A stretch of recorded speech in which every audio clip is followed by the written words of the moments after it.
இப்போல்லாம் டைம் எப்படி போகுதுன்னு தெரியல. கொஞ்சம் நேரம் கூட ஃப்ரீயாவே இருக்க முடியல. கரெக்ட்டா 11:30 ஆயிடுது நைட் நான் தூங்குறதுக்கு.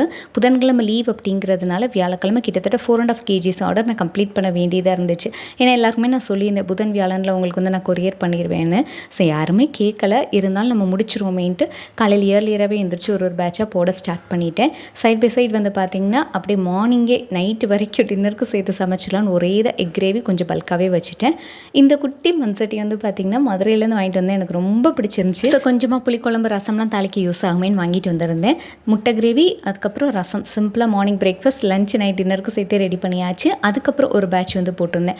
நட்ஸ் ஓவர்லோடட் ப்ரௌனி ஒரு சிஸ்டர் கேட்டிருந்தாங்க. ஸோ அவங்களுக்காக ரொம்ப தாராளமாக நட்ஸ், அதுக்கப்புறம் ஒரு 1/4 கிலோ கிட்ட சாக்கோ சிப்ஸ் ப்ரௌனி கேட்டிருந்தாங்க.